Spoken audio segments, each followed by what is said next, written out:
மகாபரிசும் இருக்கும் நீதிமான் முன்னேறின எங்கள் அன்பின் ஆண்டவரே, கிருபையாய் இருந்த நல்ல நாளிலும் எங்களை கூட்டி சேர்த்த கிருபைக்காக உமக்கு நன்றி செலுத்தணும் ராஜா. ஆண்டவரே, இந்த வேளையிலும் ஆராதனை உங்களுடைய கருத்திலே நாங்கள் தாழ்த்தி ஒப்படைக்கிறோம். நீரே ஆண்டு வழி நடத்துங்க ஆண்டவரே. ஆராதனை ஒவ்வொரு வேளையும் ஆண்டவரே உங்களுடைய கருத்திலே தாழ்த்தி ஒப்படைக்கிறோம் ராஜா.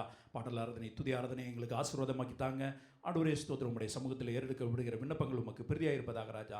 ஆண்டவரே, உயிருள்ள சாட்சிகள் எழும்ப கிருபை தாங்க ஆண்டவரை. பேசுகிற தாசனை மறைத்து நீர் வெளிப்படுவீராக. உங்களுடைய மெல்லிய சத்தத்தை நாங்கள் உணர்ந்து கொள்ள எங்களுக்கு கிருபை தாங்க. எங்களோடு பேசுங்க, எங்களை வழி நடத்துங்க.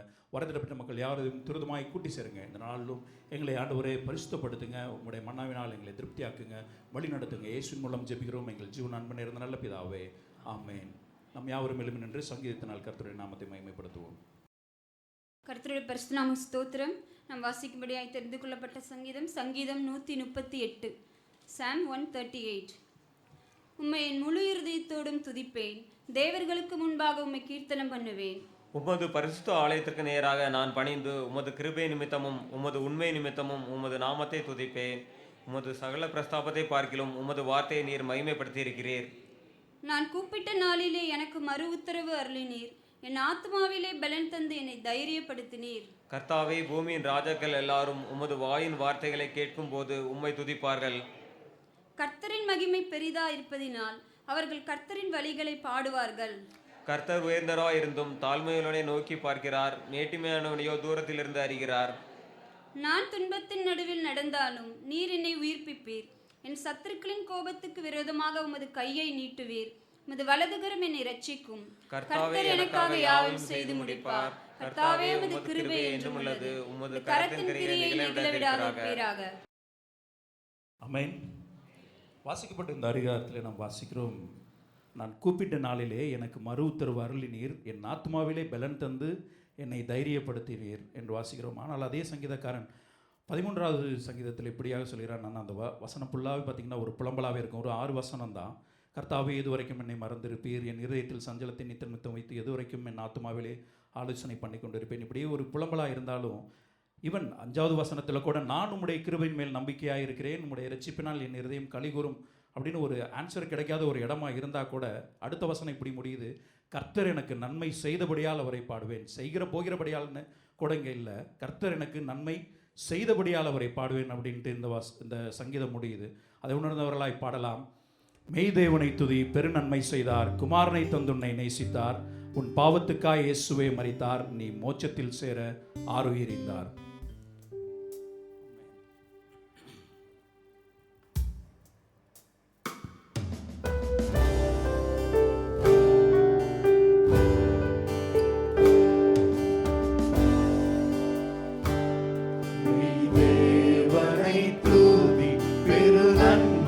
செய்தார், குமாரனை தந்துன்னையே நேசித்தார், உன் பாவத்துக்காய் இயேசுவே மரித்தார், நீ மோட்சத்தில் சேர ஆருயிரிந்தார். போற்றுவோம் போற்றுவோம் ஜீவநாயகரை, நம்புவோம் நம்புவோம் லோக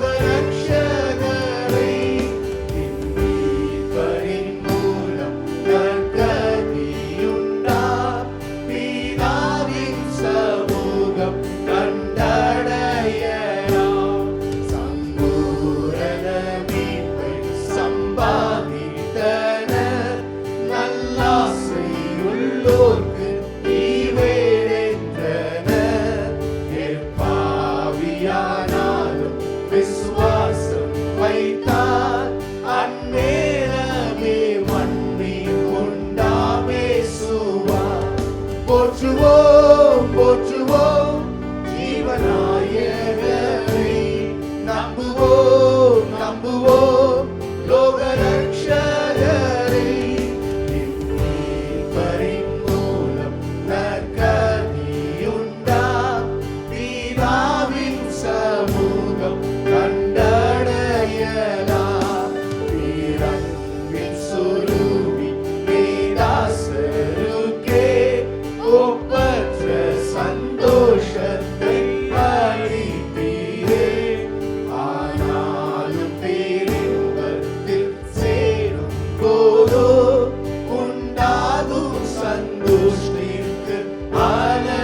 நம்புவோம் நம்புவோம் லோக ரட்சகரை மீட்பரின் மூலம் நற்கதியுண்டா பிதாவின் சமூகம் கண்டடையலாம் போற்றுவோம் போற்றுவோம் ஜீவநாயகரை நம்புவோம் நம்புவோம் லோக ரட்சகரை மீட்பரின் மூலம் நற்கதியுண்டா பிதாவின் சமூகம் கண்டடையலாம்.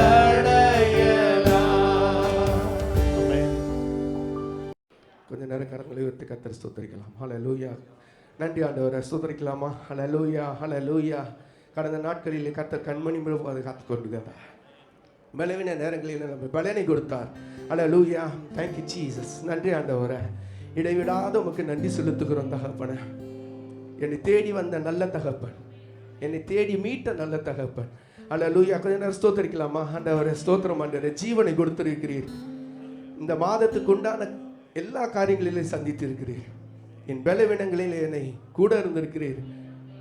நான் கைவிடப்பட்ட நிலையில் என்னை தூக்கி எடுத்தீர். யோபு 1:22 அப்படிதான் சொல்லுகிறது. யோபு தன்னை உதட்டினால கூட கர்த்தரை தூஷணம் செய்யல. இந்த கால வேளையில உங்க உதடு யாரை துதிக்கிறது? இந்த கால வேளையில யாரு உதடு துதிக்கிறது? இதயத்தில் வேதனையும் துயரமும் இருந்தா வாய் சும்மா இருக்க இல்லையே. இந்த கால வழியில கர்த்தனை நன்றி இல்லை ஹிருதயத்தோடு சுத்தரிக்கலாம். வானங்கள் கொள்ளாத பரிசுத்த தேவன் மத்தியில் வாசம் பண்ணுகிறார். ஹல்லேலூயா ஹல்லேலூயா. ஒருவரும் சேரக்கூடாத ஒளியில் மத்தியில் வாசம் பண்ணுகிறவர், எல்லாவற்றுக்கும் மேலாக நம்மை உயர்த்தினவர், நம்மை தாழ்வில் நினைத்தார்.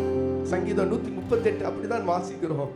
அவர் என்னை தாழ்வில் நினைக்கும் போது என்னை பார்த்தார். பார்த்தவர் என்னை தூக்கினார், என்னை ஆசீர்வதித்தார், ராஜாக்களாய் மாற்றி இருக்கிறார். இன்னைக்கு நான் லேவியனா இருக்கிறேன். ஹல்லேலூயா. கரங்களை வைத்து ஸ்தோத்திரிக்கலாமா? நன்றி ஆண்டவரே, நன்றி. உம்முடைய பரிசுத்த நாமத்திற்காய் நன்றி. எல்லாவற்றுக்கும் நன்றி செலுத்துகிறேன் ஆண்டவரே. என்னை கைவிடாத நல்ல தகப்பன், என்னை கைவிடாத ஒரு நல்ல நேசர், ஒரு தாயை போல என்னை தேற்றுகிறவர், என் பலவீனங்களில் என்னை தாங்குகிறவர், ஒருவரும் என்னை விட்டு போகும்போது என்னை ஒருபோது கைவிடாதவர், மருத்துவத்தில் என்னை படுத்திருக்கும் போது என்னை பலப்படுத்துகிறவர், பிரச்சனைகளின் மத்தியில் நடக்கும் போது என்னோடு கூட இருந்தவர். ஷாத்ராக் மேஷாக் ஆபேத்நேகோ கர்த்தர் 4வது மனுஷனா இருக்கிறார்னா இன்னைக்கு நம்ம மத்தியில் ஒரு சம்பூரணமா இருக்கிறார். சம்பூரண மீட்பு. ஹல்லேலூயா. Thank you Jesus. ஒருவரும் சேரக்கூடாத ஒளியில் வாசம் செய்பவரே, ஒருவரும் சேரக்கூடாத ஒளியில் வாசம் செய்பவரே, நீரே பரிசுத்த தெய்வம். எனக்கு தகுதி இல்லாதவரை நீரே பரிசுத்த தெய்வம். பரிசுத்தத்தை நாடுகிறேன் ஆண்டவரே. நீரே நீர் மாத்திரமே. நீர் மாத்திரமே. ஒருவரும் சேரக்கூடாத ஒளியில் வாசம் செய்பவரே, ஒருவரும் சேரக்கூடாத ஒளியில் வாசம் செய்பவரே, நீரே நீரே நீரே பரிசுத்த தெய்வம். உயர்த்துகிறோம் ஆண்டவரே, நீரே உயர்த்துகிறோம். பரிசுத்த தெய்வம். நீரே பரிசுத்த, நீரே நீர் மாத்திரமே. நீரே நீர் மாத்திரமே. பரிசுத்த பரிசுத்த நீர் பரிசுத்த. உயர்த்துகிறோம், பரிசுத்த ஆராதிக்கிறோம் ஆண்டவரே. நீர் பரிசுத்த. பரிசுத்த நீர் பரிசுத்த. பரிசுத்த நீர் பரிசுத்தரே. நீரே நீர் மாத்திரமே.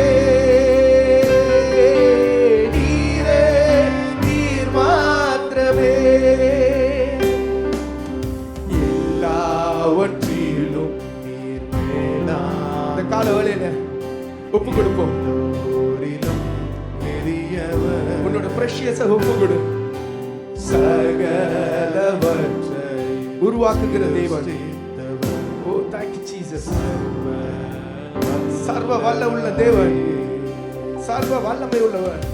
எல்லாவற்றிலும் நீர் மேலான அவருடைய நாம பரிசுத்தம் உள்ளது. எல்லோரிலும் ஓ thank you Jesus. ஆண்டவரே உயர்த்துகிறோம். ஆண்டவரே சகலவற்றை நீர் பரிசுத்தர். சிருஷ்டித்தவர் சர்வ வல்ல அவரை போல நல்ல தேவன் இல்லை. உம்மை போல் வேறொரு தேவன் இல்லை. நீரே, நீர் மாத்திரமே. நீரே ஓ thank you Jesus. கரங்களை உயர்த்தி ஆராதிக்கலாம் அவரை. ஓ thank you Jesus. உம்மை போல் வேறொரு தேவன் இல்லை. கல்வாரி நாயகன் நீரே உம்மை உயர்த்துகிறோம். நீர் மாத்திரமே. பரிசுத்தர் பரிசுத்தர் பரிசுத்தரே பரிசுத்தர் பரிசுத்தர் பரிசுத்தரே பரிசுத்தர் பரிசுத்தர் பரிசுத்தரே நீரே நீர் மாத்திரமே. நீரே நீர் மாத்திரமே. ஒருவரும் சேரக்கூடாத ஒளியில் வாசம் செய்பவரே. ஒருவரும் சேரக்கூடாத ஒளியில் வாசம் செய்பவரே. நீரே பரிசுத்த தெய்வம். நீரே என் பரிசுத்த தெய்வம். நீரே நீர் மாத்திரமே. நீரே நீர் மாத்திரமே. சோத்திரம் பிரைஸ் சொல்லுவார். கர்த்தருடைய வார்த்தை கடந்து போகலாம். To go past the boundary is abundant life. To go past the boundary is abundant life. Amen. வரம்புகளை தாண்டி செல்லுதல் இதுதான் பூரண வாழ்வு, நிறைவாழ்வு, பூரண ஜீவன். ஆமென். வரம்புகளை தாண்டி செல்லுவது. ஆமென். ஹல்லேலூயா. அருமையானவர்களே, வருஷ கடைசி கிட்ட வந்துட்டோம். நம்ம இன்னும் 2 வாரம் சண்டே கிளாஸ் ப்ரோக்ராம், அப்புறம் கேரல் ரவுண்ட்ஸ் ஆரம்பிப்போம், அப்புறம் கிறிஸ்மஸ்ஸு, நியூ இயர் முடிஞ்சு போச்சுமா. இந்த வருஷத்தின் முடிவுக்குள் வந்து விட்டோம். ஒரு வருஷம் பார்த்தீங்கன்னா முந்தின வருஷத்தை காட்டில் ரொம்ப வேகமாக போகுது. இப்போ தான் ஆரம்பித்த மாதிரி இருக்குது, அதுக்குள்ளே முடிஞ்சிருச்சு, முடிவுக்குள் வந்து விட்டோம். ஆமென். ஆனால் இப்படிப்பட்ட காலத்திலே கர்த்தர் உங்களை என்னையும் கர்த்தர் தெரிந்து கொண்டார். இந்த காலத்தில் உதவியாக இருக்கும்படி நமக்கு இந்த நாட்களிலே நமக்கு ரட்சிப்பை தந்து, இந்த வசனத்தை தந்து, சபையை தந்து, ஆசீர்வாதத்தை தந்து நடத்துகிறார். ஆகியால் அருமையுள்ள இந்த கடைசி நாட்களில் நீங்களும் நானும் உப்பாய் வெளிச்சமாக இருக்க வேண்டும் என்று கர்த்தர் நம்மை தெரிந்து கொண்டார். எஸ்தரை அருமையுள்ள எஸ்தர் புத்தகத்தில் வாசிக்கிறது போல இப்படிப்பட்ட காலத்தில் உதவியாக இருக்கும்படி உனக்கு இந்த ராஜ்யம் எல்லாம் கிடைத்திருக்கலாமே. யாருக்கு தெரியும்? இன்றைக்கு அருமையுள்ள அறிந்து கொள்ளலாம். இந்த உலகெல்லாம் அழிந்து கொண்டிருக்கும்போது, கெட்டுக்கொண்டு இருக்கும்பொழுது, சீரழிந்து கொண்டு இருக்கும் பொழுது உங்களை எனக்கு ஒரு ரட்சிப்பை கொடுத்து, ஒரு அபிஷேகத்தை கொடுத்து அருமையுள்ள ஒரு சபையில் நாட்டி வைத்திருக்கிறார். எதற்கென்றால் ஒரு நோக்கத்தோடு நாம் செயல்பட. ஆமென். ஹல்லேலூயா. யோவான் 10:10 வாசிக்கிறோம். நானும் அவைகளுக்கு ஜீவன் உண்டாயிருக்கும், அந்த ஜீவன் பரிபூர்ணப்பட வந்தேன் என்று கர்த்தர் சொல்லுகிறார். ஆமென். ஹல்லேலூயா. அருமையுள்ள நம்முடைய வாழ்க்கையில் பரிபூர்ண ஜீவன் என்றால் என்ன?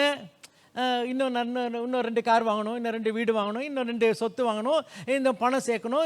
இது வந்து ஒரு ஆசீர்வதிக்கப்பட்ட செழுமையான வாழ்க்கை, பரிபூர்ண ஜீவன் என்று நாம் அறிந்து அதை குறித்து பிரசங்கித்து கேள்விப்பட்டு இருக்கிறோம்.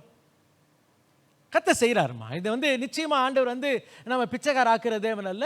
அருமையாவுள்ள நிச்சயமாக ஆசீர்வாதத்தை கர்த்தர் தரும். கர்த்தருடைய ஆசீர்வாதம் ஐஸ்வர்யத்தை தரும். அதனுடைய கர்த்தர் வேதனை கூட்டம். இதெல்லாம் நமக்கு தெரிஞ்ச விஷயம்தான்.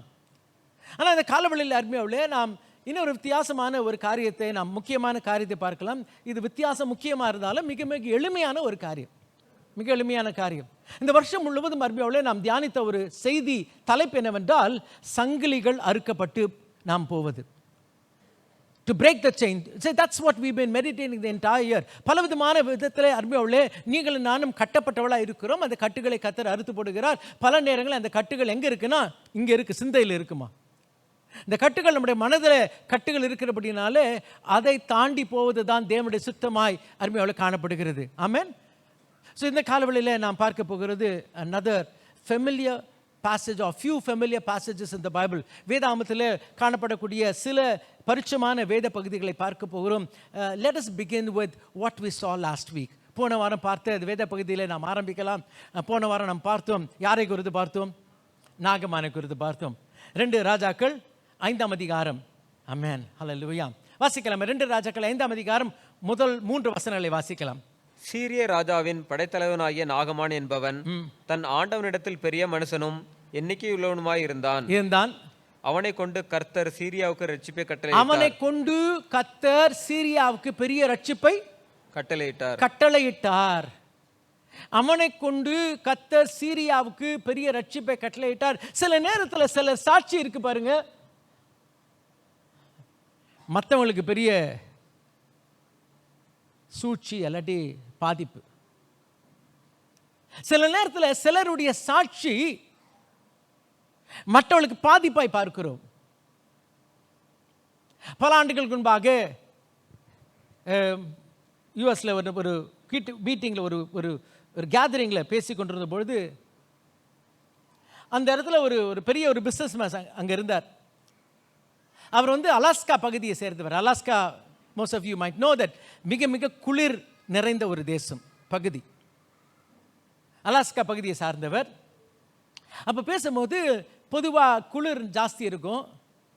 அந்த வருஷம் வெதர் கொஞ்சம் மைல்டாக இருந்துச்சு. அப்போ நான் சொன்னேன், பிரைஸ் தி லார்ட்னு சொன்னேன் நான்.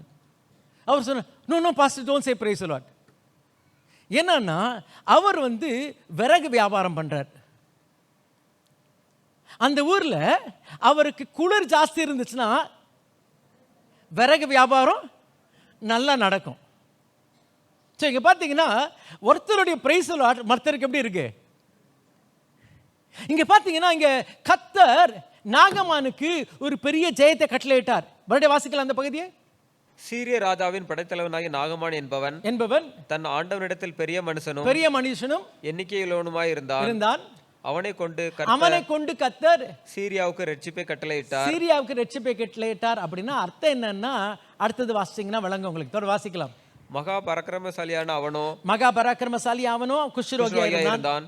சீரியாவிலிருந்து தண்டுகள் புறப்பட்டு இஸ்ரவேல் தேசத்திலிருந்து ஒரு சிறு பெண்ணை சிறைப்பிடித்துக் கொண்டு வந்தார்கள். அருமையாவுள்ளே இங்க பார்க்கும்பொழுது இதுக்கு சில பின்னணிகளை பார்க்க வேண்டும். போன வாரம் அருமையாவுள்ளே நாகமானுடைய விடுதலை, அருமையாவுள்ளே ரட்சிப்பை குறித்து பார்த்தோம், சுகத்தை குறித்து பார்த்தோம். இந்த நாள் இந்த சிறு பெண்ணை குறித்து பார்க்கலாம்.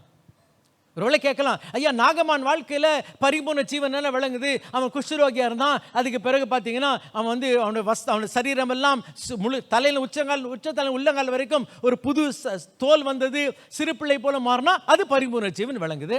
இந்த சிறு பிள்ளைகிட்ட என்னங்க பரிபூர்ண ஜீவன்? ஐயா சிறு பிள்ளைகிட்ட ஒரு பரிபூர்ண ஜீவனை பார்க்கிறோம். இந்த சம்பவத்தை பார்க்கும் பொழுது நடந்த காரியம் என்ன? அருமையாவுள்ளே நீங்களும் நானும் அருமையுள்ள வேதத்தை வாசிக்கும் போது சில காரியங்களை நாம் கவனிக்கலாம், யூகிக்கலாம், அதில் பார்க்கலாம். இவள் இங்கே அடிமை பெண்ணாய் அருமையாவுள்ளே சீரியா தேசத்துக்கு வருகிறாள். அர்த்தம் என்ன? ஒரு முறை நாகமான் போகிறான். எங்கே போகிறான்டா? இஸ்ரவேலுக்கு போகிறான். அவனுடைய இராணுவத்தை கொண்டு போகிறான். அங்கே போன நடந்த காரியம் என்ன? அவர்கள் இஸ்ரவேல் தேசத்தை அருமையாவுள்ளே ஜெயித்தார்கள். அப்போ இஸ்ரவேல் மக்கள் என்ன பண்ணியிருப்பாங்க? இஸ்ரவேல் மக்கள் என்ன பண்ணியிருப்பாங்க? சத்தமாக சொல்லுங்களேன், கேட்கல. இஸ்ரவேல் மக்கள்லாம் என்ன பண்ணியிருப்பாங்க? இப்படி அறுதிருப்பாங்க. இஸ்ரவேல் மக்கள் என்ன பண்ணியிருப்பாங்க? நாகமான் இராணுவம் அவங்கள தாக்க வரும்போது இஸ்ரவேல் மக்கள் என்ன பண்ணியிருப்பாங்க? பயந்துருப்பாங்களா? பயந்துருப்பாங்க. அடுத்தது புலம்புவாங்க. அப்புறம் பிதாவே இவர்களை மன்னியும். என்னப்பா சத்தமா சொல்லுப்பா, ப்ரே பண்ணியிருப்பாங்கப்பா. இஸ்ரவேல் மக்கள் என்ன பண்ணியிருப்பாங்க? கர்த்தரை நோக்கி கூப்பிட்டு இருப்பாங்க. ஆண்டவர் எந்த பக்கம் இருக்காரு? ஐயா உங்களுக்கு பல நேரத்தில் நம்மளுக்கு தெரியலம்மா, நம்ம எல்லாம் டிவியில் தான் யுத்தம்லாம் டிவியில் பார்க்குறோம், யூக்ரைனில் நடக்குது, பேப்பரில் பார்க்குறோம், இந்த பாலஸ்தீனில் நடக்குது, அங்கே நிறைய பில்டிங்லாம் பம்பார்ட் பண்ணதை பார்க்குறோம். We don't understand. பல நேரத்தில் நம்மளுக்கு யுத்தம்னா தெரியல. அந்த யுத்த களத்தில் போனால் தான் தெரியும், யுத்த சூழ்நிலை கடந்து போனாலும் தெரியும். பல ஆண்டுகளுக்கு முன்பாக இலங்கைக்கு போயிருக்கும்போது யாழ்ப்பாண பகுதிக்கு போன முதல் முறை ஒரு யுத்த பகுதி தேசம்னா எப்படி இருக்கும்? அப்போ யுத்தம் இல்லை, யுத்தம் நின்று போச்சு. நின்ன பிறகும் அந்த ரோட்டு வழியே போனாலும் ரோட்லேயே யாரும் தைரியமாக யாரும் போக மாட்டேங்கிறாங்க. எல்லா பில்டிங்லேயும் பார்த்தீங்கன்னா அங்கே ஷெல் அடிச்சிருக்கு, அங்கே துப்பாக்கி ஓட்டை இருக்குது, அங்கே மரம்லாம் பல மரங்கள் அப்படியே குண்டு விழுந்து அப்படி ரெண்டாக கிழிந்து காணப்படுகிறது. யுத்த காலம் நமக்கு தெரிய மாட்டேங்குதுமா நிறைய நேரத்தில். ஐயா இங்கே யுத்தம்னா வெறும் கிடையாதுமா, அந்த யுத்தம் வந்து பார்த்தீங்கன்னா அங்கே பேரழிவு காணப்படும். அந்த அழிவுக்கு பிறகு பார்த்தீங்கன்னா அந்த இராணுவம் வந்து ரெய்ட் பண்ணும். என்ன ரெய்ட் பண்ணோன்னா ரைட் பண்ணும். அதெல்லாம் கணக்கிலே கிடையாது. அவன் செய்கிற அக்கிரமத்துக்கு அளவே கிடையாது. இதுதான் அர்மியாவில் இஸ்ரவேலில் நடந்தது. அர்மியாவில் இவங்கெல்லாம் வந்தாங்க. யார்? இந்த சிறு பெண்ணுடைய கிராமத்துக்கு வந்தாங்க. நாகமான் வந்து அவனுடைய இராணுவம் வந்து அர்மியாவில் அழித்தார்கள், கொன்றார்கள், கெடுத்தார்கள், எரித்து போட்டார்கள். இந்த சிறு பெண்ணுடைய குடும்பம் அழிக்கப்பட்டது, பெற்றோர் அழிக்கப்பட்டார்கள், கூட பிற உடன்பிறப்பு அழிக்கப்பட்டது, இவருடைய வீடு சுட்டரிக்கப்பட்டது. அர்மியாவில் இந்த பிள்ளை அப்படியே கொண்டு சின்ன பிள்ளை அப்படியே தரத்தன இழுத்துட்டு போறாங்க. That's what happened to this little girl. அந்நிய தேசத்துக்கு போறா. அகைன் பல நேரத்தில் தெரியலம்மா, ஒரு அந்நிய தேசத்துக்கு போறதுதான் தெரியல. ஒரு சில சில சில சகோதரிகள் வழங்கி கொள்ளலாம், என்னன்னா கல்யாணம் பண்ணி போற மாதிரி வச்சுங்களேன், சரிங்களா? ஒரு அந்நிய தேசத்துக்கு போய் அங்கே பார்த்தீங்கன்னா தெரியாத பாஷை, புரியாத மக்கள், அருமையாவில் ஒரு வித்தியாசமான வாழ்க்கை முறை, அருமையாவில் அந்த இடத்துல வாழணும். அதே கஷ்டம், அந்நிய தேசத்தில் வாழ்றதே கஷ்டம். அது மாத்திரமல்ல, அங்கே எப்படி இருக்கான்னா எப்படி இருக்கா? வேலைக்காரியா? வேலைக்காரி இல்லைம்மா, அடிமை. வேலைக்காரி வேறு, அடிமை வேறு, தெரியுமா? வேலைக்காரி இல்லை, எப்படி இருக்கா? அடிமையாக இருக்கிறா. அருமையாவில் இஸ்ரவேல் மக்களுக்கு புறஜாதியார் யார் தெரியுமா? இஸ்ரவேல் புறஜாதியார் யார்? நாய். சரிங்களா? இஸ்ரவேல் மக்களுக்கு அவங்கெல்லாம் நாய். அந்த நாய் வீட்டில் இவன் நாய் படாத பாடுபடுறா. Please understand. இவளோட மனநிலை சற்று யோசித்து பார்க்கலாம். அது மாத்திரம் பொதுவாகவே புறஜாதியார்னு பிடிக்காது.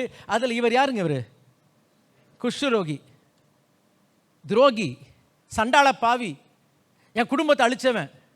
அந்த வீட்டில் அருமையாவில் இவன் வேலை செய்யணும், 10 பாத்திரம் தேய்க்கணும், அவன் அழுக்கு துணியை, நாட்டம் பிடிச்ச துணியை துவைக்கணும். அருமையாவில் இதுதான் அவருடைய வாழ்க்கை மனநிலை. அருமையாவில் ஆனால் நடந்த காரியம் என்ன தெரியுமா? ஹல்லேலூயா, ஹல்லேலூயா, ஆமென்.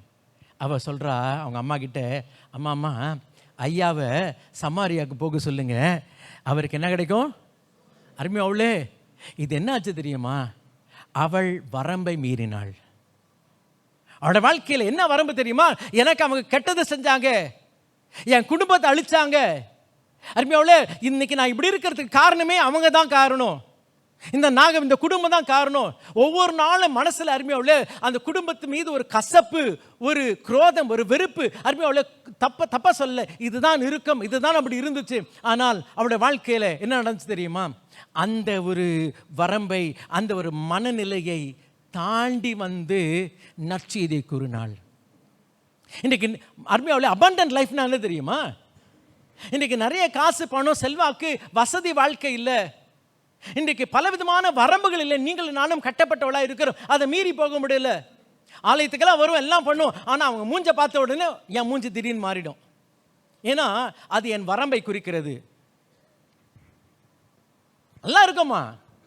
வந்து உட்காரும் போது அவங்க வந்து பார்ப்பேன், பக்கத்தில் உட்காந்துட்டாங்களா, ஐயோ இங்கே வந்து மாட்டிக்கிட்டேனேன்ற ஒரு எண்ணம் வரும். வரம்பு அருமையான இன்றைக்கு பல நேரங்களில் கர்த்தருடைய பிள்ளைகளாக இருந்தும் இப்படிப்பட்ட வரம்புக்குள் வாழ்ந்து கொண்டு இருக்கிறோம். ஆனால் நானும் அவளுக்கு ஜீவன் உண்டா இருக்கிறேன், ஜீவன் பரிபூர்ண அபண்டன்ட் லைஃப் என்றால் அருமையுள்ள அந்த பண்டை தாண்டி போவது, அந்த வரம்பை தாண்டி போவது. இந்த காலவெளியில் அருமையுள்ள எப்படிப்பட்ட வரம்பில் நீங்களும் நான் இருக்கிறோன்னு தெரியல. ஹல்லேலூயா. இதுதான் அருமையுள்ள இந்த சிறு பெண்ணுடைய வாழ்க்கை. ஆமென். பல நேரத்தில் நீங்களும் நானும் எதிர்பார்க்கிற வாழ்க்கை. நான் ஜெபம் பண்ண உடனே ஆண்டவர் ஜெபத்தை கேட்டார். அங்கே சத்துருவை கர்த்தர் முறியடித்தார். அவன் பட்டு விழுந்தான், அழிந்து விழுந்தான். கர்த்தர் ஜெயத்தை கொடுத்தார். இன்னைக்கு நான் என் குடும்பத்தோடு சந்தோஷமாக இருக்கிறேன். ஆண்டவர் எனக்கு அந்த மறுவாழ்னதுக்கு பரிபூர்ண ஜீவனை கட்டளையிட்டார்.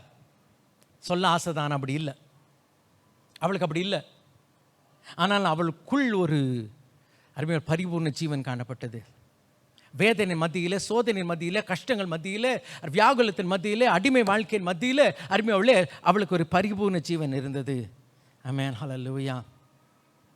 பல நேரங்களில் நாம் ஆண்டவரை பின்பற்றுகிற மக்கள் அருமையாவளே நீங்களும் நானும் மட்டுப்பட்டவளாக இருக்கிறோம். சரி, கதை முடிஞ்ச பிறகு வரலாமே. இந்த கதை கொஞ்சம் எப்படி முடிஞ்சிச்சுன்னு கொஞ்சம் நீங்கள் நானும் கற்பனை பண்ணி பார்க்கலாமே. நமக்கெல்லாம் தெரியும் அருமையாவளே அவன் சரீரம் மாற்றப்பட்டது மாத்திரமல்ல, தன்னோட உள்ளமும் மாற்றப்பட்டது. ஆமென். யாரை வணங்குறவனாய் மாறிவிட்டான்? யெகோவாய் வணங்குறவனாய் மாறிவிட்டான். நம்ம எல்லாருக்கும் தெரியும். சரியா? யோசிச்சு பாருங்க. அன்னைக்கு நாகமான் வீட்டுக்கு வரான். தன் நிச்சயமாக மனைவியை பிடிச்சி கட்டி பிடிச்சிருப்பான். இது வரைக்கும் கட்டிப்பிடித்தது வித்தியாசம். இந்த முறை உண்மையாகவே ஒரு விடுதலையோடு கட்டிப்பிடித்திருப்பான். அடுத்தது யாரம்மா கட்டி பிடிச்சிருப்பான்? ஓ ஹல்லேலூயா, ஹல்லேலூயா. ஐயா, அந்த சின்ன பொண்ணு கட்டி, இனிமே என் வீட்டில் நீ என்னவா இருக்கக்கூடாது, நீ அடிமை இருக்கக்கூடாதுமா. ஆமென். தன் பிள்ளையா தத்து. அப்போ பார்த்தீங்கன்னா அவளுக்கு உண்மையாகவே ஒரு பரிபூர்ண ஜீவன். ஆமென்.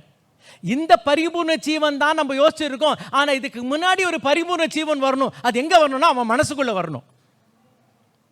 அருமையாவில் இன்றைக்கு பல நேரங்களில் நம்முடைய பரிபூர்ண ஜீவன் என்ன தெரியுமா?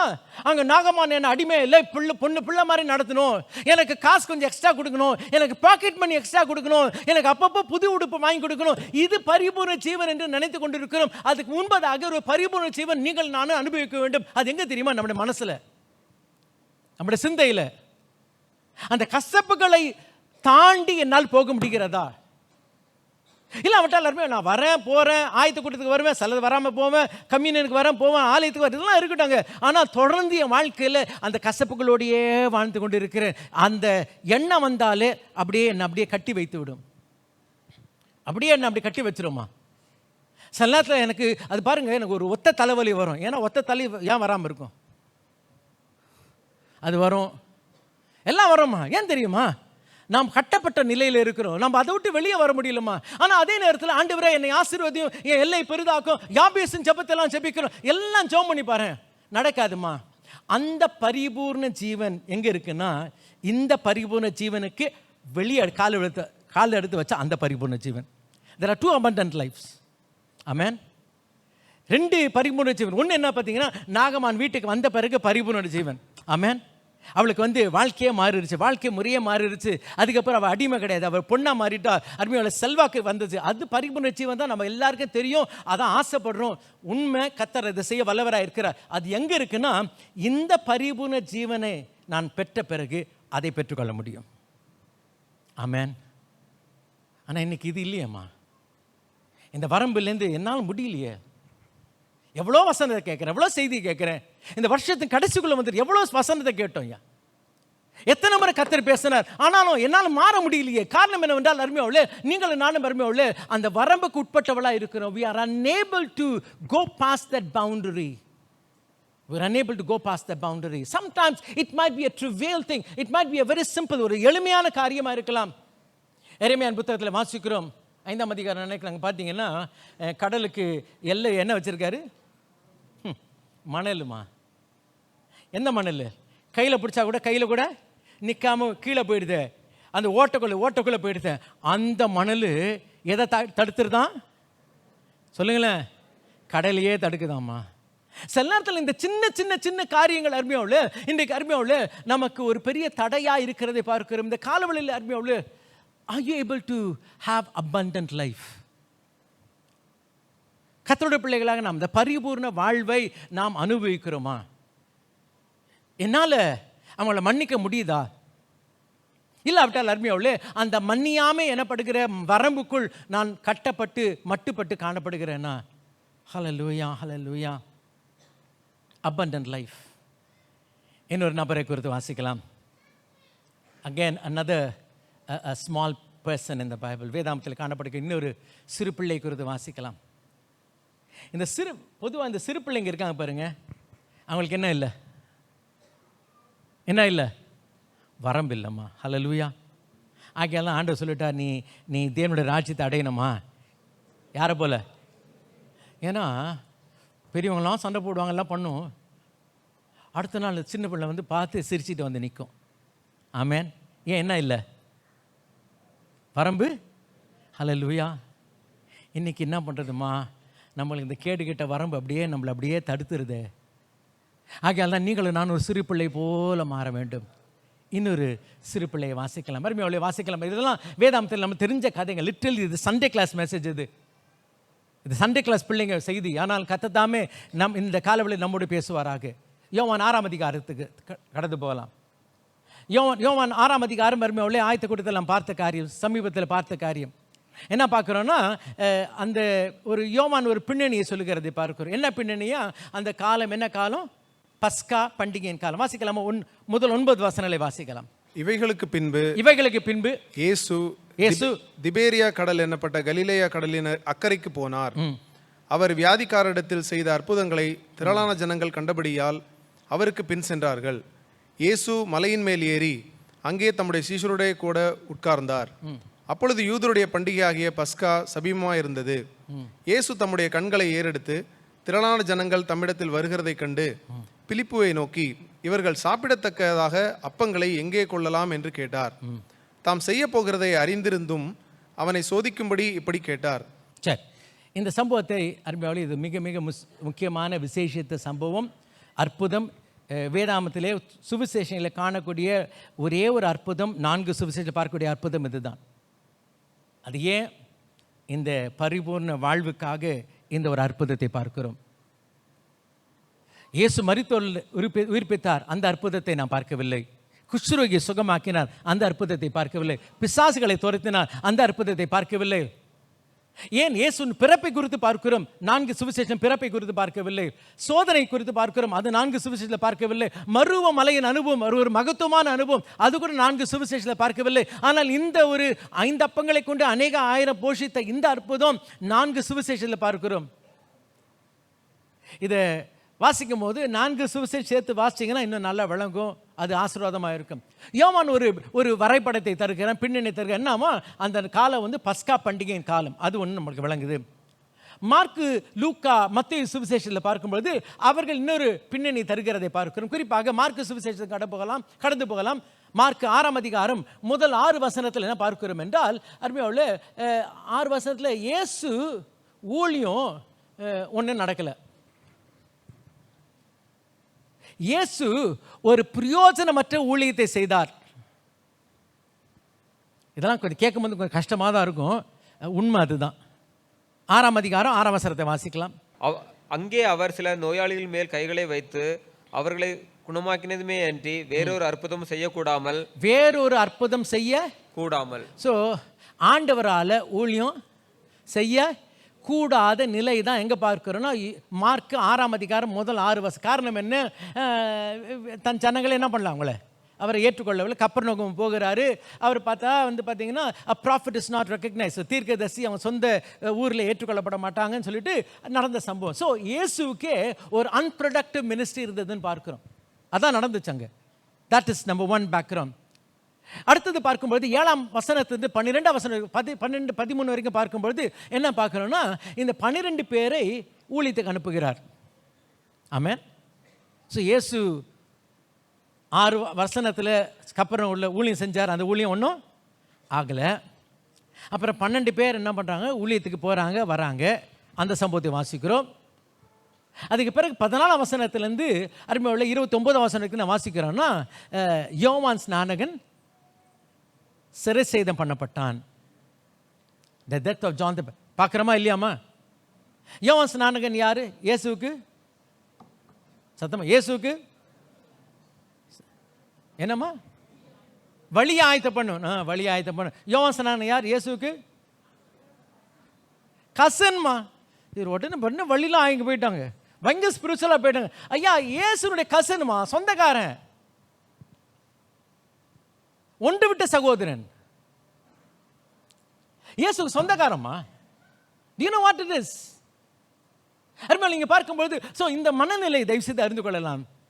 ஸோ எந்த ஒரு சம்பவத்தை வாசிக்கும் போது அந்த பின்னணியை பார்க்கலாம். ஸோ இயேசு தன்னுடைய சொந்த ஊரில் அவர் ஏற்றுக்கொள்ளவில்லை, ஊழியம் செய்யக்கூடாத நிலைமை. 12 பேர் போகிறாங்க வராங்க. அதுக்கப்புறம் பார்த்தீங்கன்னா இங்கே வந்து யோவான், மத்தேயு, மார்க்கு, லூக்காவில் 3 சுவிசேஷம் சேர்ந்து பார்த்தீங்கன்னா இதில் வேடிக்கை என்னன்னா, இயேசு ஊழியத்தை குறித்து ஏரோது கேள்விப்பட்டு, ஐயோ நான் கொன்ன யோவான் வந்துட்டான் போல, நான் கொன்ன யோவான் திருப்பி வந்துட்டா போல.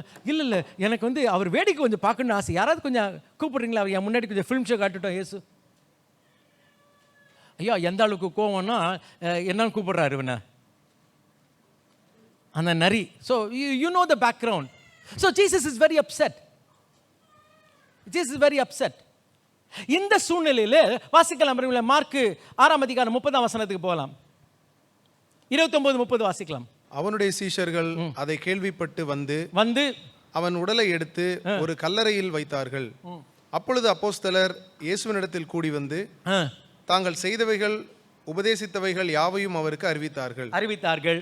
அவர் அவர்களை நோக்கி வனாந்தரமான ஓரிடத்தில் தனித்து சென்றே நல்ல கவனிங்கம்மா. அப்போ இயேசு சீஷர்கள் நோக்கி, சரி நம்ம கொஞ்சம் எங்கேயாவது போகலாமா, எங்கேயாவது, ஏன் எங்கே போகலாம், ஏன் வனாந்தரமான இடம், ஐயா இந்த மனுஷன் தொல்லையே எனக்கு வேண்டாம்ப்பா, இந்த மனுஷன் தொல்லையே வேண்டாம், கொஞ்சம் எங்கே கண் காணாத ஊருக்கு போகலாம். ஆண்டவர் சொல்கிறாரு வனாந்தரமான இடத்துக்கு போகலாம்.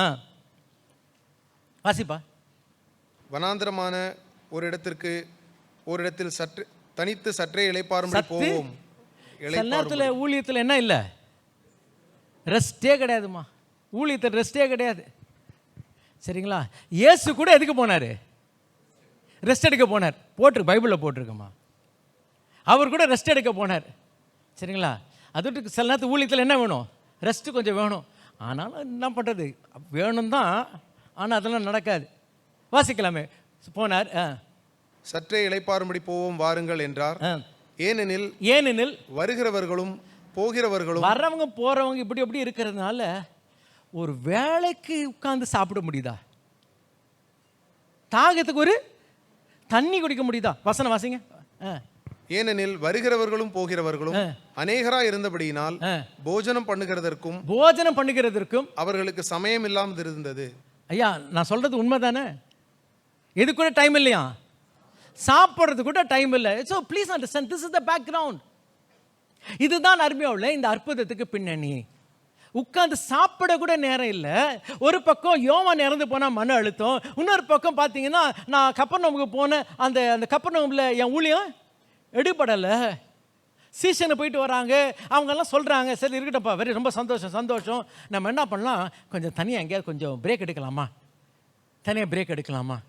அருமையாக இந்த சூழ்நிலையில் தான் இந்த அற்புதம் ஆரம்பிக்குது. ஸோ இயேசு என்ன பண்ணுறாரு, இயேசுவும் சீஷரும் படகு எடுத்துட்டு அக்கறைக்கு அவங்க போகிறாங்க. வாசிக்கலாம். அப்படி அவர்கள் தனிமையாக ஒரு படவில் ஏறி வனாந்தரமான ஒரு இடத்திற்கு போனார்கள். அவர்கள் புறப்பட்டு போகிறதை ஜனங்கள் கண்டார்கள். ஐயோ ஆண்டவரே ஸ்தோத்திரம். அவரை அறிந்த அநேகர் சகல பட்டணங்களிலும் இருந்து கால்நடையாய் அவ்விடத்திற்கு ஓடி அவர்களுக்கு முன்னே அங்கே சேர்ந்து. ஐயா நல்லா கவனிங்க, கிட்டத்தட்ட 7 to 10 மைல் தூரமா, 7 to 10 மைல் தூரம். அப்படின்னா இங்கேருந்து சும்மா அறிந்து கொள்ள முடியும், இங்கேருந்து கிண்டி தூரம், கிட்டத்தட்ட கிண்டி தூரம். இவங்க எல்லாம் என்ன பண்ணாங்க, கால்நடையாய் நடந்து ஓடி சென்றார்கள். எப்படி சென்றார்களாம், இவர் போய் சேர்றதுக்கு முன்னாடி சென்றார்கள். சரி, இந்த அப்படியே விட்டுருவோம். இப்போ நம்ம இந்த பையன்கிட்ட வரலாம். இந்த பையனுக்கு ஒரு பேர், யோவான் புத்தகத்தில் பாஸ்கர்னால இவனுக்கு ஜானின் பேர் வச்சிடலாமா? இந்த பையனுக்கு ஜானின் பேர் வச்சிடலாம். ஸோ இந்த ஜானி வீட்டுக்கு நம்மலாம் போகலாம். இன்றைக்கி காலைல பார்த்தீங்கன்னா ஜானி சொல்கிறான், அம்மா நானும் போகிறேன். எங்கடா போகிறேன்? எல்லாரும் போகிறாங்க, எந்த அங்கிள் போகிறாங்க, அந்த அங்கிள் போகிறாங்க, அந்த ஆண்டி போகிறாங்க, எல்லாரும் போகிறாங்க. ஏன்னா அம்மா போக இஷ்டம் கிடையாது, அம்மா இன்ட்ரெஸ்ட் கிடையாது. ஆனால் ஜானிக்கு வந்து போகணுன்னு ரொம்ப ஆசை. என்னன்னா ஜானிக்கு வந்து ஏசப்பா மேலே ரொம்ப இஷ்டம், ஆண்டவர் மேலே ரொம்ப இஷ்டம். நான் போகிறேன். டேய் எங்கடா போகிறேன்? நான் பெத்சாய்தாக போகிறேன். பெத்சாய்தா ரொம்ப தூரமாச்சடா, அங்கே போனால் எப்படி கிடைக்கும்? இல்லைம்மா, சரி நான் ஒன்று பண்ணுறேன், என்கிட்ட இதாக இருக்குது. என்ன இருக்குது? 5 வார்கோதுமை அப்பம், 2 சிறிய மீன் தான் இருக்குது, 2 சிறிய மீன் இருக்குது, இதை கொண்டு போப்பான்னு சொல்லிட்டு அருமையாவில் அம்மா என்ன பண்ணுறாங்க, பேக் பண்ணி அனுப்புகிறாங்க. இதை எடுத்துகிட்டு மற்றவங்களோடு கூட பெரியவங்களாம் போகிறாங்க. இவனும் ஜானி என்ன பண்ணுறான், ஓடி போகிறான். அங்கே போயிட்டு நடந்த காரியம் என்ன தெரியுமா? நான் மற்ற சுவிசேஷனை பார்த்தீங்கன்னா ரொம்ப நேரம் ஆண்டவர் பிரசங்கம் பண்ணுறார். எந்த அளவுக்கு பிரசங்கம் பண்ணுறான்னா, மார்க்கில் வாசிக்கிறோம், நடுவில் வந்து சீஷர், ஆமாம் நீங்கள் பாட்டுக்கு பேச விட்டா பேசிகிட்டே இருப்பீங்க, டைம் போகுது, ஜனங்கள்லாம் போய் என்ன பண்ணும், சாப்பிடணும். அப்போ இவருக்கு பாருங்க கிண்டலா, நீ ஏதாவது கொடு, நீ ஏதாவது கொடு. வாசிக்கலாமே, மார்க்கில் வாசிக்கலாமே. மார்க்கு 30 இல்லை வாசிக்கலாம், 33 வாசிக்கலாமே. அவர்கள் புறப்பட்டு போகிறதை ஜனங்கள் கண்டார்கள்.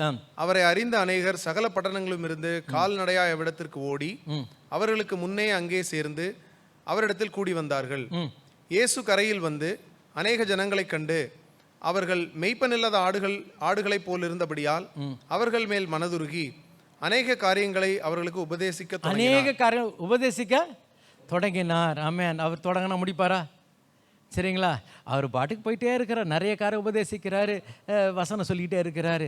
கடைசியில் பார்த்தீங்கன்னா, ஐயா நீங்கள் பாட்டுக்கு பேசிகிட்டு இருக்கீங்க, டயாது ஜனங்கள்லாம் சாப்பிடல, இந்த ஊரில் பக்கத்தில் டீ கடைலாம் இல்லை, போனால் எங்கே போகணும், மறுபடியும் அவ்வளோ தூரம் போகணும், நீங்கள் அனுப்பிடுங்க. வாசிக்கலாம், தொடர்ந்து வாசிக்கலாம். வெகு நேரம் சென்ற பின்பு அவருடைய சீஷர்கள் அவரிடத்தில் வந்து. ஆமென். அப்புறம் யோசிச்சு பாருங்களேன், அப்புறம் இதுக்கு முன்னாடியே சீஷருங்க என்ன பண்ணியிருப்பாங்க, வரணும்னு நினச்சிருப்பாங்க. ஏன்னா டைம் ஆயிடுச்சு, டைம் சரி ஆச்சு கொஞ்சம் இன்னும் 5 நிமிஷம் 10 நிமிஷம் 15 நிமிஷம் 20 நிமிஷம் போகலாமா, சரி அதுக்குள்ளே பேர் இல்லை வேணாம்.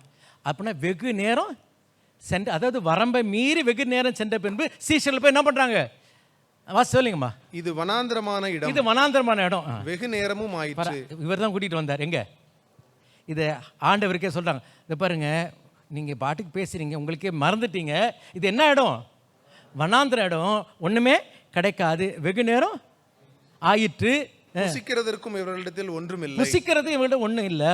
ஆகையால் இவர்கள் சுற்றி இருக்கிற கிராமங்களுக்கும் ஊர்களுக்கும் போய் தங்களுக்காக அப்பங்களை வாங்கிக் கொள்ளும்படி இவர்களை அனுப்பிவிட வேண்டும் என்றார்கள் என்றார். ஆமென். ஹல்லேலூயா. அருமையாவுலே.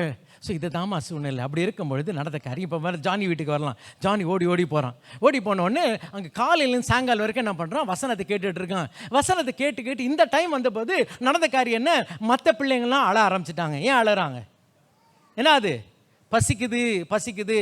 ஆனால் ஜானிக்கு பசிக்கலை. ஜானி வந்து வசனத்தை கேட்டுக்கிட்டே இருக்கான். அருமையாவுலே கேட்டுகிட்டே இருக்கான். சரி கொஞ்சம் அப்படி நிறுத்திட்டு கொஞ்சம் ஃபாஸ்ட் ஃபார்வர்ட் பண்ணிவிடும். அன்னைக்கு சாயங்காலம் வரலாம். சாயங்காலம் வீட்டுக்கு ஜானி வரான். வந்த உடனே அம்மா சொன்னாங்க, ஐயோம்மா மகனே நீ வாப்பா, உனக்கு நான் வந்து காலையில் கொடுத்த சாப்பாடு உனக்கு நிச்சயமா பத்தாது, நீ வளரும் பையனவன், உயர துள்ளுவன், நீ வந்து வளரும் பையன், உனக்கு வந்து இதெல்லாம் பத்திருக்காது, நான் உனக்கு நிறைய சாப்பாடு செஞ்சு பிரியாணி செஞ்சு இருக்க வாப்பா. அப்போ ஜானி சொல்கிறான், இல்லைம்மா நான் சாப்பிடல. நீ ஏன்டா சாப்பிடல?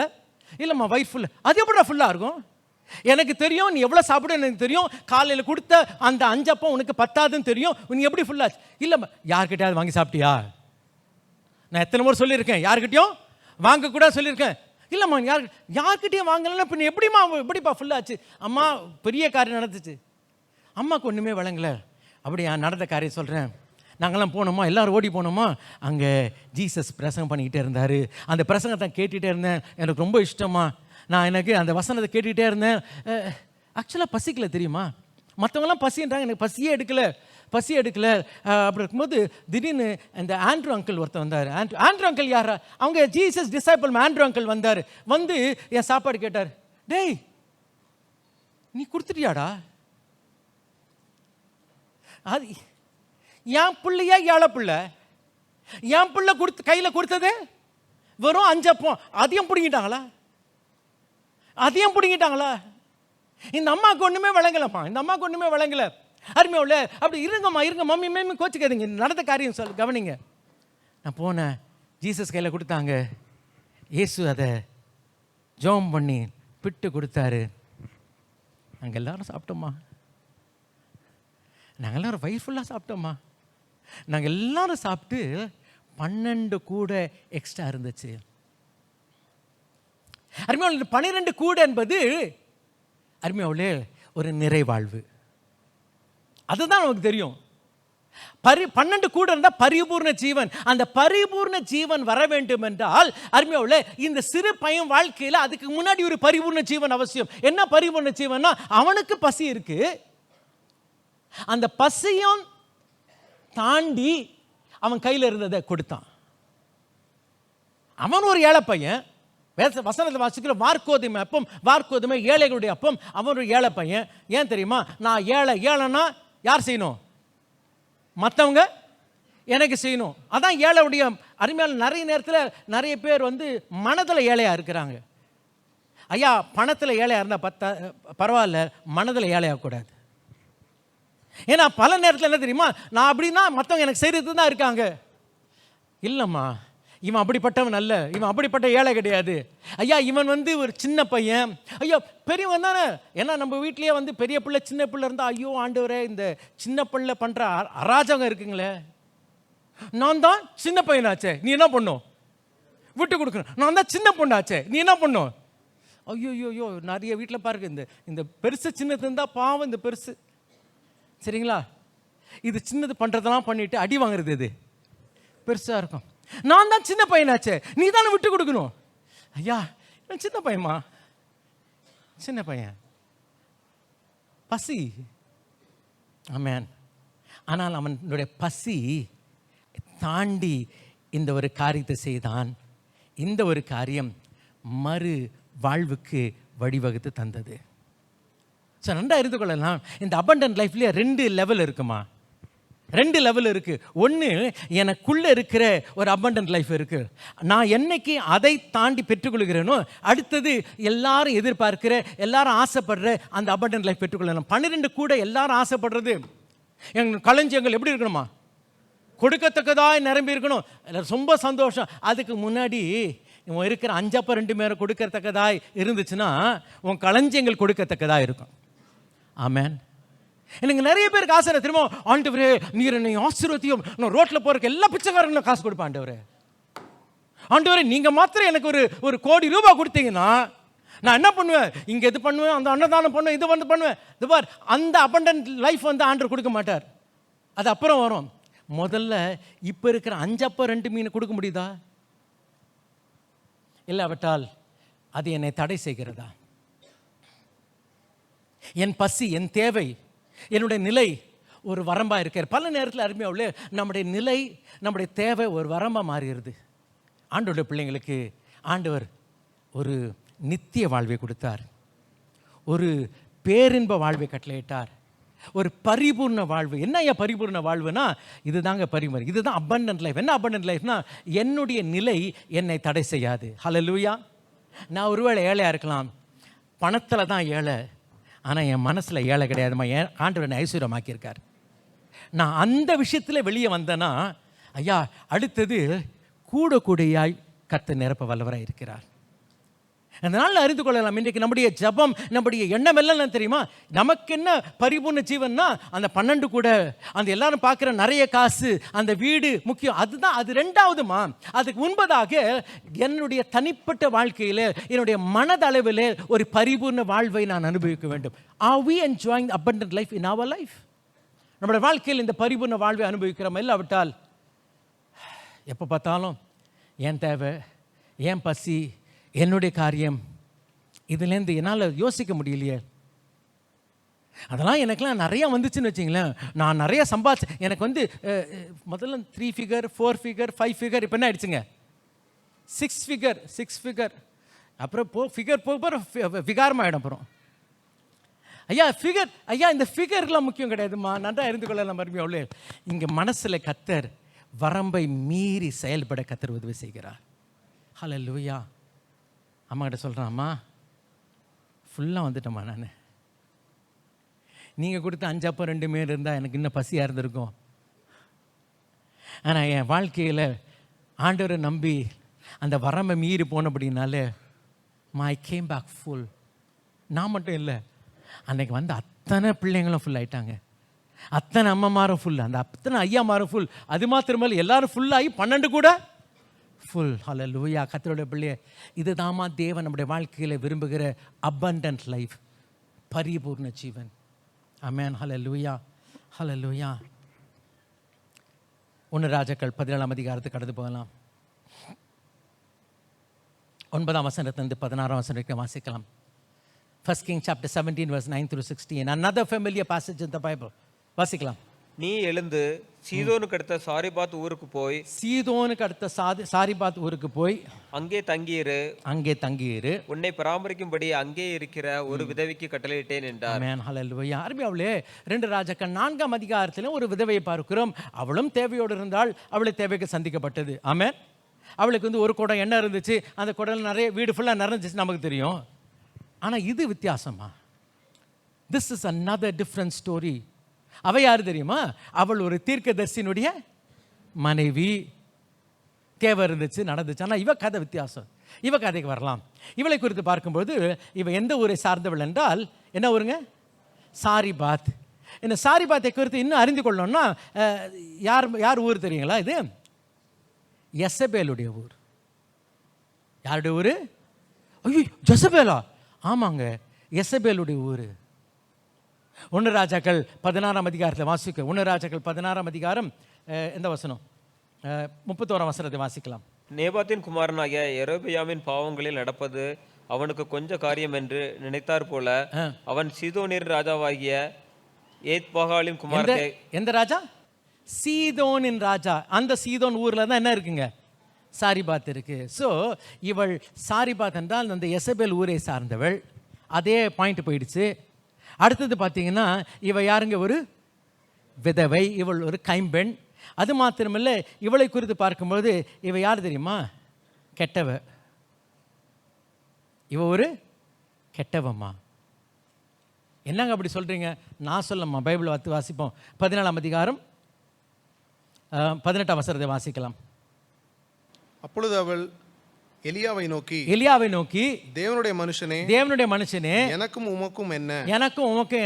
என் அக்கிரமத்தை நினைக்க பண்ணவும் என் குமாரனை சாக பண்ணவுமா என்னிடத்தில் வந்து. இவ யார்? என்ன காரி? இவ அக்கிரமக்காரி. So please understand, this is the background. இங்க பார்க்கும்போது every story has a background. ஒவ்வொரு சம்பவத்துக்கும் ஒரு பின்னணி உண்டுமா? இந்த பின்னணி பார்த்தீங்கன்னா இவள் ஒரு சபிக்கப்பட்ட தேசத்தை சார்ந்த புறஜாதியான ஸ்திரீ. அருமையான யெசபேல் ஊரை சார்ந்தவள். அடுத்தது இவள் ஒரு விதவையா இருக்கிறாள். சமுதாயத்திலே புறக்கணிக்கப்பட்ட நிலையில் இருக்கிறவள். அது மாத்திரமல்ல, இவ மற்றவள மாதிரி இல்லை. இவ ஒரு பாவி. இவள் ஒரு கெட்ட வாழ்க்கையை வாழ்ந்தவள். இப்போ பார்த்தீங்கன்னா அவருடைய வாழ்க்கையினுடைய கடைசிக்குள் வந்துட்டு அருமையாவளே, அன்னைக்கு காலையில் யோசிச்சு பார்க்கலாமே. அன்னைக்கு காலையில் விறகு பொறுக்க வரா, எத்தனை முறை யோசித்திருப்பா? அவளுடைய திட்டம் என்ன? அன்றைக்கு அவருடைய பிளான் என்ன? அன்னைக்கு அவள் பிளான் என்னம்மா? நானும் பிளான் சொல்லுங்க, சாக போற சும்மா சொல்லாதீங்க. அவளும் நல்ல கவனிங்க. ஏன் ஒரு தாய் நிலையில யோசிச்சு பார்க்கலாம். நிச்சயமா ஒரு தாய் வந்து பிள்ளை என்ன பண்ண மாட்டா? கொல்ல மாட்டா. ஸோ யோசிச்சு பாருங்களேன். இவர் தாயா இருந்து அந்த பிள்ளையை சாகடிக்க வந்தான்னா எந்த அளவுக்கு அவருடைய வாழ்க்கையினுடைய விரத்தி நிலைக்கு போயிருக்கிறார். பலமுறை அருமையாவளே, please understand, suicide doesn't happen once, immediately, suddenly. Suicide is something people go through it for a long time. They go through it. நான் இப்படி செய்யலாமா, இப்படி சாகலாமா, அப்படி. Suicide is a thing which people contemplate a lot. பலமுறை சிந்தித்த. அது மாத்திரமல்ல, பையனையும் கொல்லணும். யோசிச்சு பார்க்கலாமே. அப்படிப்பட்ட நிலையில் இருக்கிற ஒருத்திமா, வாழ்க்கையில் அருமையில வெறுத்து போன நிலையில் இருக்கிற ஒருத்தி. சரி, இந்த பக்கம் இருக்கலாம். அந்த ஊர்ல என்ன பிரச்சனை சொல்லுங்களேன். பஞ்சமா? ஏன் பஞ்சம்? ஏன் பஞ்சம்? ஏன் பஞ்சம் சொல்லிட்டுங்களா? ஒருத்தன் இருக்கிறாங்க, ஏமா ஒரு எலியான்னு ஒருத்தன் இருக்கிறாங்க. நல்லா இருந்திருக்கலாம். என்னமோ அவன் என்ன நினச்சானா, என்னமோ நடந்துச்சான், அதுக்கு ஒன்று சொன்னானா, இதனால அந்த ஊரில் இருந்து தொலைக்க வேண்டியதானே. அவன் போட்ட சாபம் அவன் என்ன பண்ணான்னு தெரில. இங்கே நாங்கள் கஷ்டப்பட்டுட்டு இருக்கோம். ஊரில் அத்தனை பேரும் கரிச்சு கொட்டிட்டு இருந்தாங்க. எவனாவது பார்த்தா எலியாவை என்ன பண்ணுவாங்க? போட்டு தள்ளுவாங்க. ஐயா, எலியா உண்மையாக அப்படி தான் இருக்கு. People hated him. People wanted to kill him. அது இல்லாமல் பார்த்தீங்கன்னா 2 ராஜாக்கள் 1ஆம் அதிகாரத்தில் வாசிக்கும் போது பார்த்தீங்கன்னா இந்த ராஜா போய் பார்க்குறார், ஆள் அனுப்புகிறார். ஒருத்தன் வந்து சொல்கிறான், ஐயா ஒருத்தர் வந்தாருங்க, ஒருத்தர் என்கிட்ட வந்து இப்படி சொன்னார்ப்பா. ஆமாம், யார் வந்தார், எப்படி சொன்னாங்க, அவர் பார்க்க எப்படி இருந்தார்?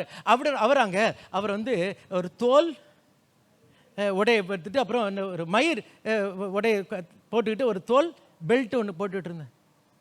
யார் தான் அது? எலியா பார்த்தீங்கன்னா ஒரு dress போட்டிருப்பார்.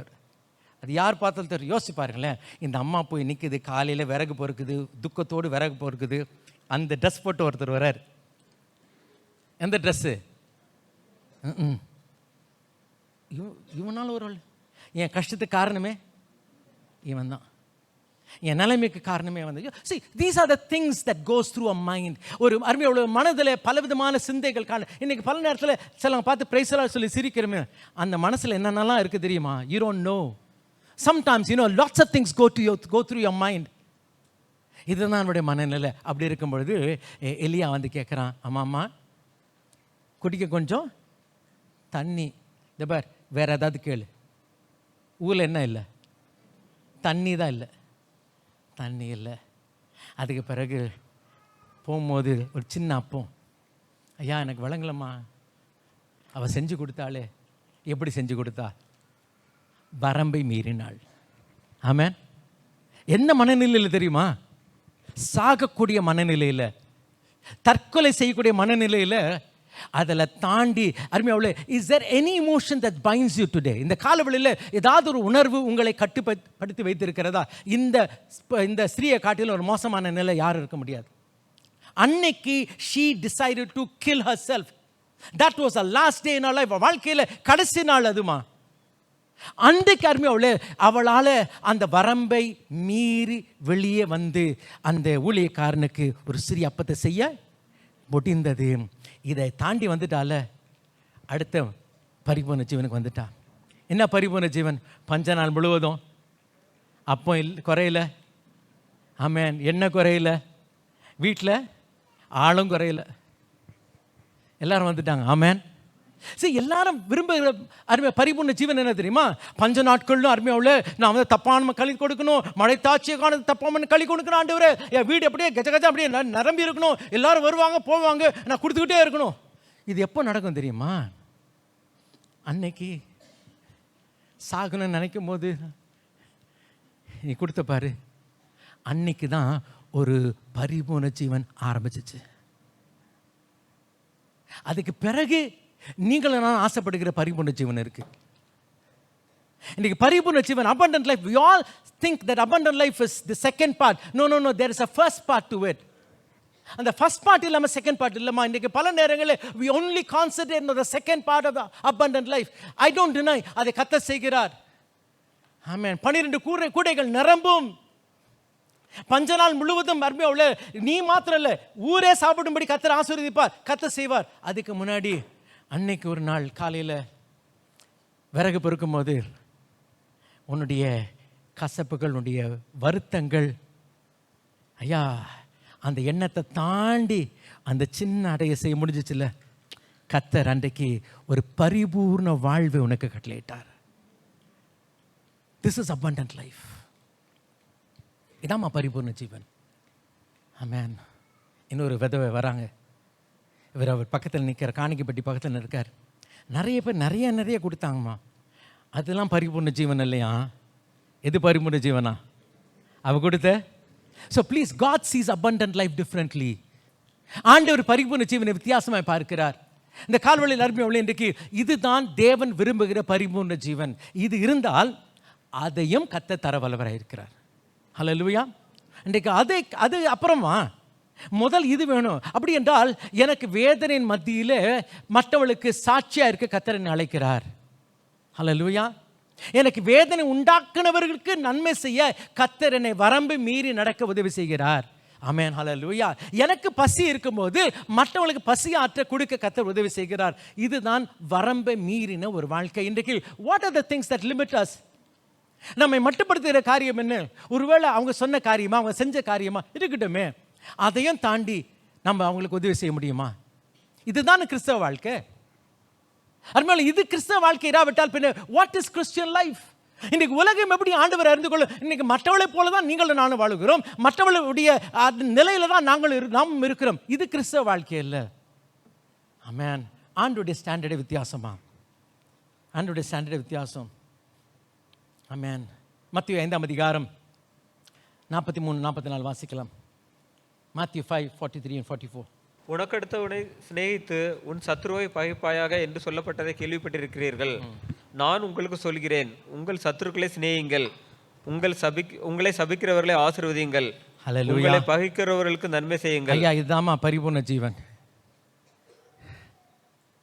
Full day fasting, all night prayer, 3 day fasting, 1 week prayer, 2 weeks prayer, 21 day fasting, 40 day fasting. ரொம்ப நல்லது. அந்த ப்ரேயர்லாம் சூப்பர். இன்னொரு ப்ரேயர் இருக்குது. என்ன ப்ரேயர் தெரியுமா?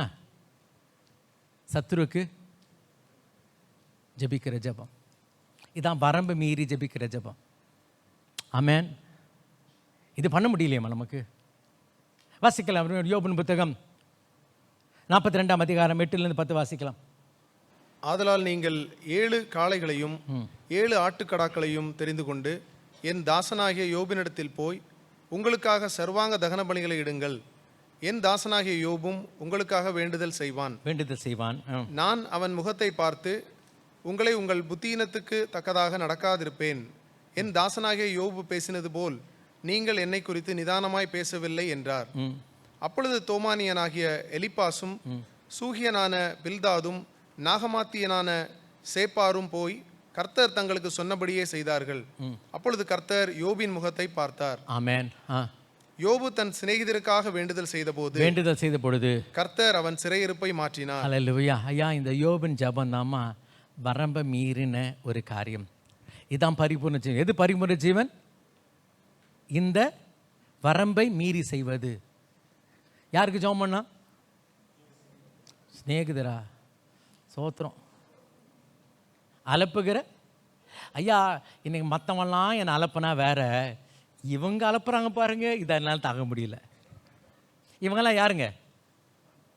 See, please understand, sometimes, this is the unkindest cut of all.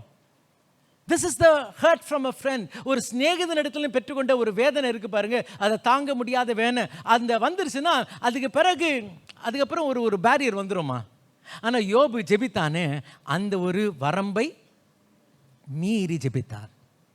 இந்த காலவளையில் கர்த்தருடைய பிள்ளை, எனக்கு தெரியும் நீ தேசத்துக்காக ஜெபம் பண்ணுவேன், எல்லாம் இவங்களுக்காக ஜெபம் பண்ணுவேன், எழுப்பதெல்லாம் ஜெபம் பண்ணுவேன், அவங்களுக்கு ஜெபம் பண்ணுவேன். கஷ்டமாச்சே. ஊருக்கெல்லாம் உலகத்துக்கெல்லாம் ஜெபம் பண்ணிடுவேன் நான். But the problem is I have a barrier. எனக்கு அவங்க என்ன வந்தாலே எனக்கு ஜெபம் நின்றுடுது. I can't pray. எனக்கு வாயில் வார்த்தை வர மாட்டேங்குது. அருமையாவுலே, யோபு அந்த வரம்பை என்னைக்கு மீறினானோ அடுத்தது மறுவாழ்வு அவனுக்கு காத்திருந்துச்சு. ஸோ ப்ளீஸ் அண்டர்ஸ்டாண்ட், அபண்டன்ட் லைஃப்பில் எப்போதுமே 2 ஸ்டேஜ் இருக்கு, 2 லெவல் இருக்குமா. ஒன்று தனிப்பட்ட வாழ்க்கையில் எனக்குள் நடைபெறுகிற ஒரு அபண்டன்ட் லைஃப். அது வெளியே யாருக்குமே தெரியாது, அது வேறு யாருக்குமே தெரியாது. இது நடந்த மாத்திரத்தில் ஆமென் எல்லாரும் பார்க்கும்படியான ஒரு அபண்டன்ட் லைஃப் கர்த்தர் தருகிறார்.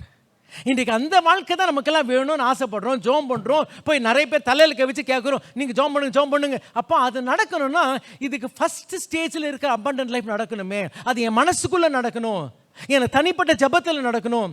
ஆமென், ஹல்லேலூயா. என்னுடைய இருதயத்திலே அந்த ஒரு பரிபூர்ண வாழ்வு நடந்து விட்டால் வெளியே எல்லாரும் பார்க்கிற விதத்தில் எனக்கு ஒரு பரிபூர்ணம், 5 நாள் முழுவதும் அபண்டன்ட் லைஃப். இதுக்கு பிறகு நான் இந்த வீட்டில் அடிமை இல்லை. ஹல்லேலூயா.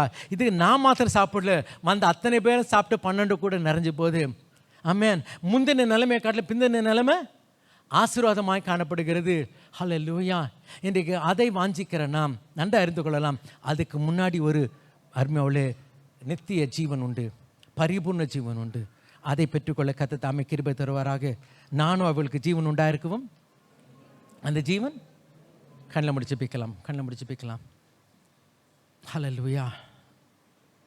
Again, it's not a very new or a difficult or a different word. Sunday class பிள்ளைங்களும் அருமையாவுல விளங்கிக் கொள்ளக்கூடிய ஒரு வார்த்தை. ஐயா இன்றைக்கி ஆனால் இது என் வாழ்க்கையில் நடக்காமல் பல நாட்கள் ஆண்டுகள் நான் மட்டுப்பட்ட வாழ்க்கையை வாழ்ந்து கொண்டு இருக்கிறேன். ஆமென். என்னால் முடியலம்மா, எனக்கு அவங்கள மன்னிக்க முடியல. ஆலயத்துக்கு வரேன், ஜெபிக்கிறேன், எல்லாம் பண்ணுறேன். அந்த பெண் நாகமானை மன்னித்து நாகமானுக்கு ஒரு நன்மை செய்தியை சொல்கிறதை பார்க்கிறோம். என்றைக்கு அந்த வரம்பை அவள் மீறினாளோ அவள் வாழ்க்கையில் ஒரு பெரிய ஆசீர்வாதம் வந்தது.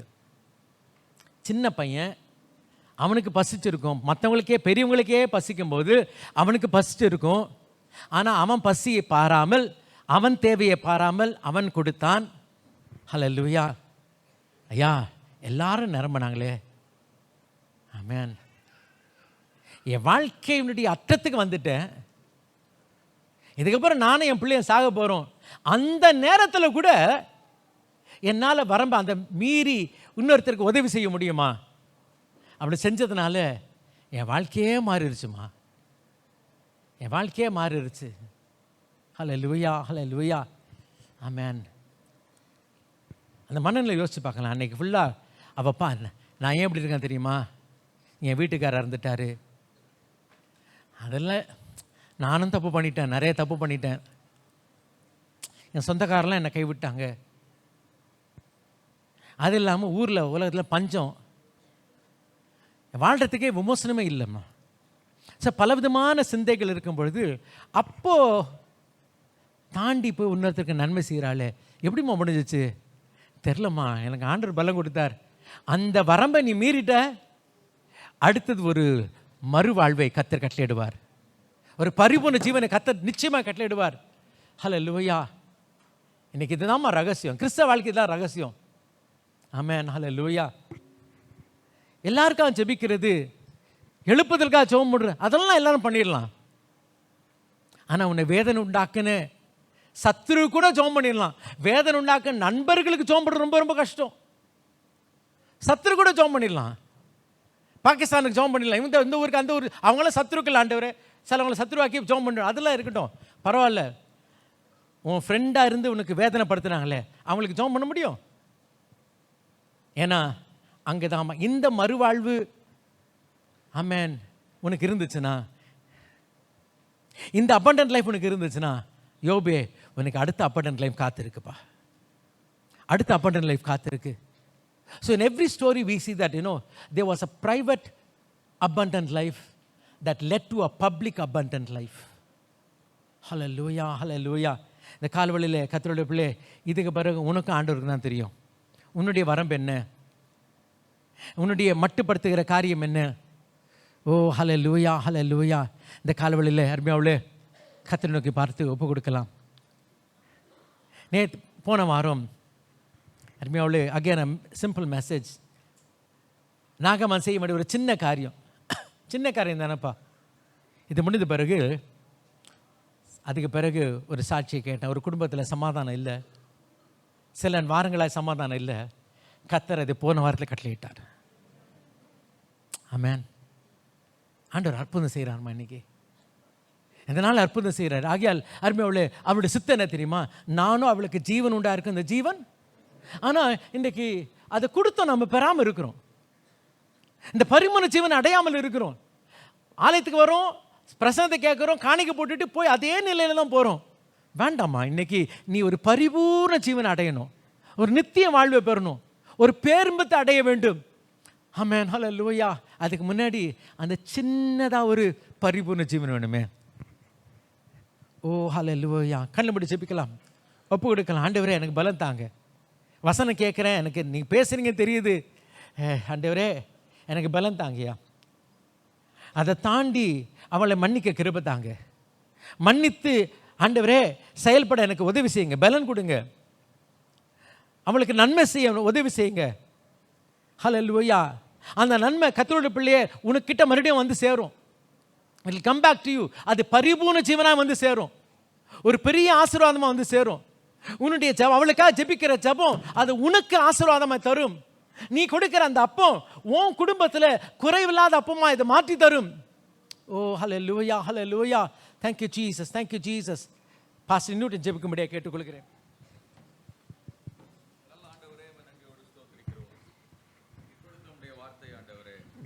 எங்களோடு கூட நீர் பேசுகிற உம்முடைய வார்த்தைக்காய் ஸ்தோத்திரிக்கிறோம். எந்த ஒரு வெளியான ஒரு ஆசீர்வாதத்துக்கும் முன்பு இருதயத்தின் ஆழத்திலே ஒரு மாற்றத்தை நீர் எதிர்பார்க்கிறீர் ஆண்டவரே. இந்த காலையில் சபையாய் நாங்கள் எங்களை ஒப்புக் கொடுக்கிறோம். எங்கள் வாழ்க்கையில் ஆண்டவரே, நாங்கள் இன்னும் மன்னிக்க வேண்டிய மக்களை நாங்கள் மன்னிக்க எங்களுக்கு கிருபை தாரும். இன்னும் யாருக்கெல்லாம் நாங்கள் ஜெபிக்க வேண்டுமோ அவர்களுக்காக இன்னும் நாங்கள் ஜெபிக்கத்தக்கதாக எங்களுக்கு உதவி செய்யும்.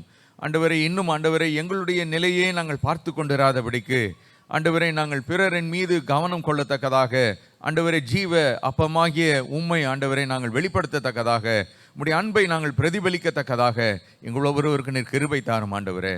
இந்த உலகத்திலே கர்த்தாவே, பரிபூர்ண வாழ்வு என்பது வேறொரு கோணத்திலே மக்கள் எதிர்பார்க்கிறார்கள். உலகம் அதைத்தான் போதித்து கொண்டிருக்கிறது ஆண்டவரே. ஆனால் எங்களுக்கு ஒரு நித்திய வாழ்வு, அதை குறித்து பரிபூர்ண வாழ்வு குறித்த ஆண்டவரே இந்த காலை வேளையிலும் அது எங்களுடைய உள்ளான மனுஷனிலே தூங்குகிறது என்பதை நீர் ஆண்டவரே விளக்கினதுக்காக ஸ்தோத்திரிக்கிறோங்க கர்த்தாவே.